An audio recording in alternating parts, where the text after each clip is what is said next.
भारत के उत्तराखंड में रहस्य से भरी एक वास्तविक जगह है जिसे रूपकुंड झील कहा जाता है। हिमालयी क्षेत्र में बर्फीली चोटियों के बीच स्थित रूपकुंड झील में बहुत पहले से इंसानी हड्डियां बिखरी है। रूपकुंड झील समुद्र तल से करीब 16,500 फीट यानी 5,029 मीटर की ऊंचाई पर मौजूद है। ये झील हिमालय की 3 चोटियों के बीच स्थित है, जिन्हें त्रिशूल जैसी दिखने के कारण त्रिशूल के नाम से जाना जाता है। त्रिशूल को भारत की सबसे ऊंची पर्वत चोटियों में गिना जाता है, जो कि उत्तराखंड के कुमाऊं क्षेत्र में स्थित है। रूपकुंड झील को कंकालों की झील कहा जाता है। यहाँ इंसानी हड्डियां जहां तहां बर्फ में दबी हुई है। साल 1942 में एक ब्रिटिश फॉरेस्ट रेंजर ने गश्त के दौरान इस झील की खोज की थी। तकरीबन आधी सदी से मानव विज्ञानी और वैज्ञानिक यहाँ कंकालों का अध्ययन कर रहे हैं। वहीं बड़ी संख्या में पर्यटक यहाँ आते हैं और ये झील उनकी जिज्ञासा का कारण बनी हुई है। साल के ज़्यादातर वक्त तक इस झील का पानी जमा रहता है, लेकिन मौसम के हिसाब से यह झील आकार में घटती बढ़ती रहती है। जब झील पर बर्फ पिघल जाती है तब ये इंसानी कंकाल दिखाई देने लगते हैं। कई बार तो इन हड्डियों के साथ पूरे इंसानी अंग भी होते हैं, जैसे कि शरीर को अच्छी तरह से संरक्षित किया गया हो। अब तक यहाँ 600 से 800 लोगों के कंकाल पाए गए हैं। स्थानीय लोगों का मानना है कि ये हड्डियाँ राजघराने की है। राजा जसथवल नंदा देवी की तीर्थ यात्रा पर निकले थे। वह देवी का सम्मान करना चाहते थे क्योंकि उन्हें एक बच्चे का जन्म का आशीर्वाद मिलने वाला था, जबकि स्थानीय पुजारियों ने उन्हें पवित्र स्थल पर शोर मचाने वाली टोली न ले जाने की चेतावनी दी थी। उन्होंने उनकी सलाह को नज़रअंदाज कर दिया। यात्रा के दौरान रानी ने एक बच्चे को जन्म दिया और राजा अपने साथ नर्तकियां और अन्य विलासिता की वस्तुएं लेकर आए। इन सब बातों से देवी क्रोधित हो गई। उनका मानना था कि यह उनकी पवित्र भूमि को दूषित कर रहा था, इसीलिए उन्होंने ओलावृष्टि शुरू कर दी। उत्सव और धूमधाम के दिखावटी प्रदर्शन से देवी क्रोधित हो गई और इस तरह उन सभी को मार डाला।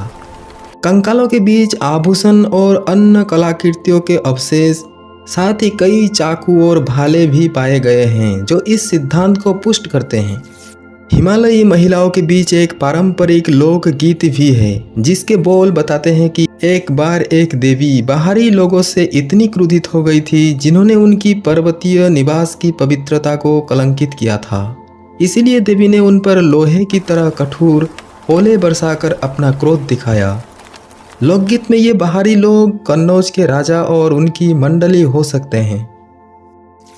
और एक सिद्धांत के अनुसार कुछ लोगों का मानना है कि ये कंकाल उन लोगों के समूह के हैं जो जादुई मशरूम की तलाश में घाटी में आए थे, जिन्हें स्थानीय रूप से कीड़ा जड़ी के नाम से जाना जाता है।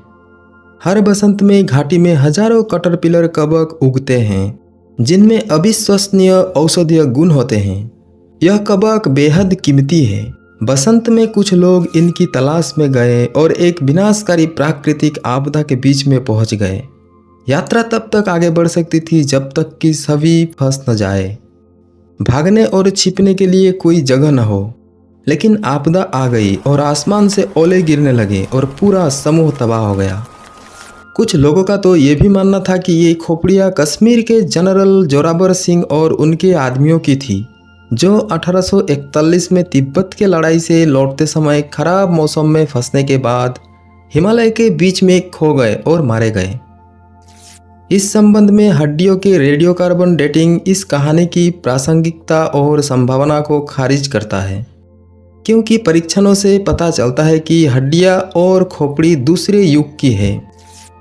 गुजरी आधी सदी से ज़्यादा वर्षों से वैज्ञानिकों ने इस झील में पड़े कंकालों का अध्ययन किया है और कई अनसुलझी पहेलियों को सुलझाने की कोशिश की है। उनके सामने कई सवाल थे, मसलन ये कंकाल किन लोगों के हैं, इन लोगों की मौत कैसे हुई, ये लोग कहाँ से आए थे। कंकाल को लेकर कई थ्योरी प्रचलित है। एक अन्य थ्योरी के मुताबिक इनमें से कुछ कंकाल भारतीय सैनिकों के हैं जो कि 1841 में तिब्बत पर कब्जा करने की कोशिश कर रहे थे और जिन्हें हराकर भगा दिया गया था। इनमें से 70 से ज़्यादा सैनिकों को हिमालय की पहाड़ियों से होते हुए वापस लौटना पड़ा और रास्ते में उनकी मौत हो गई। एक अन्य कहानी के अनुसार माना जाता है कि यह एक कब्रगाह हो सकती है जहां किसी महामारी के शिकार लोगों को दफनाया गया होगा। पाए जाने वाले कंकालों में महिलाओं के कंकाल भी मौजूद हैं। कंकालों को लेकर किए गए शुरुआती अध्ययनों से पता चलता है कि यहाँ मरने वाले अधिकतर लोग की ऊंचाई सामान्य से अधिक थी। इनमें से ज़्यादातर मध्यम आयु वर्ग के थे, जिनकी उम्र 35 से 40 साल के बीच रही होगी। इनमें उम्रदराज महिलाओं के भी कंकाल हैं, लेकिन बच्चों का कोई भी कंकाल नहीं है। इन सभी का स्वास्थ्य अच्छा रहा होगा।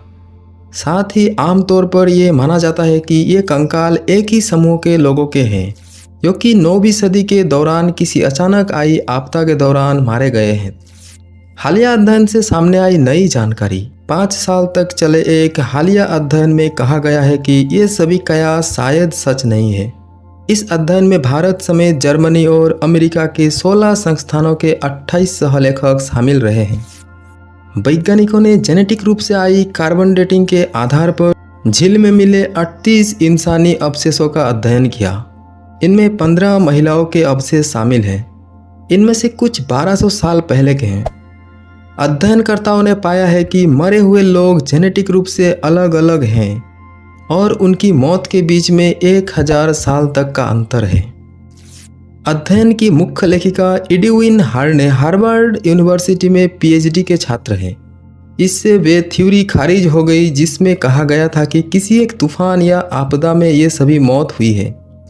वे कहती हैं अभी भी यह साफ नहीं है कि रूपकुंड झील में आखिर क्या हुआ था, लेकिन हम ये बात जरूर कह सकते हैं कि ये सभी मौतें किसी एक घटना में नहीं हुई थी। क्या यूरोप के लोग भी थे वहाँ? इससे भी ज़्यादा दिलचस्प यह है कि जेनेटिक स्टडी से पता चला है कि ये लोग अलग अलग मूल के थे। मसलन इसमें एक समूह के लोगों के जेनेटिक्स मौजूदा वक्त में दक्षिण एशिया में रहने वाले लोगों जैसे ही है, जबकि दूसरे समूह के लोगों के जेनेटिक्स मौजूदा वक्त के यूरोप के लोगों से मिलते जुलते हैं। खासतौर पर ये यूनान के द्वीप क्रीट में रहने वाले लोगों जैसे हैं। साथ ही दक्षिण एशिया से आने वाले लोग भी एक ही आबादी का हिस्सा नहीं लगते। हार्न कहती है जेनेटिक्स के आधार पर इनमें से कुछ इस उपमहाद्वीप के उत्तरी हिस्से के लोग से मिलते जुलते हैं, जबकि अन्य दक्षिण हिस्से में बसे समूहों से मिलते जुलते हैं। तो ऐसे में क्या अलग अलग समूहों के लोग कुछ 100 वर्ष के अंतराल पर छोटे जत्थों में इस झील के दौर पर गए थे? क्या इनमें से कुछ किसी एक घटना में मारे गए? यह झील किसी ट्रेड रूट पर नहीं पड़ती है, यानी व्यापार के लिए इस्तेमाल किए जाने वाले रास्तों का हिस्सा नहीं थी। इस जगह पर ना तो कोई हथियार मिले और ना ही व्यापार का कोई सामान ही मिला है। जेनेटिक अध्ययनों से इनमें से किसी में प्राचीन बैक्टीरियल जीवाणु का भी पता नहीं चला, जिससे ये माना जा सके कि किसी खास बीमारी की वजह से ये लोग मारे गए थे। क्या तीर्थयात्रा पर आए थे लोग यहाँ? झील के रास्ते में पड़ने वाले एक तीर्थस्थल से शायद इस बात का स्पष्टीकरण मिलता है कि लोग आखिर इस इलाके की यात्रा पर क्यों आए होंगे। अध्ययनों को माने तो 19वीं सदी के आखिर तक इस इलाके में तीर्थ यात्रा के कोई पुख्ता प्रमाण नहीं मिलते हैं, लेकिन 8वीं और 10वीं सदी के स्थानीय मंदिरों में मिले शिलालेख इशारा करते हैं यहाँ उस दौर में लोग तीर्थ यात्रा पर आया करते थे। ऐसे में वैज्ञानिकों का मानना है कि इस जगह पर कुछ कंकाल उन लोगों के हो सकते हैं जिनकी मौत किसी तीर्थ यात्रा के दौरान हुई होगी। लेकिन पूर्वी भूमध्य सागरीय इलाके के लोग भारत के हिमालय की उन ऊंची पहाड़ियों पर मौजूद झील पर क्या करने गए थे? इस बात की उम्मीद कम जान पड़ती है कि यूरोप के लोग इतना लंबा सफर तय करके एक हिंदू तीर्थ यात्रा में हिस्सा लेने के लिए रूपकुंड पहुंचे होंगे। तो क्या ये हो सकता है कि पूर्वी भूमध्य सागरीय पूर्वजों की जेनेटिक रूप से अलग आबादी पीढ़ियों से इन इलाकों में रह रही हो? अभी भी इन सब सवालों का जवाब ढूंढने की कोशिश किया जा रहा है।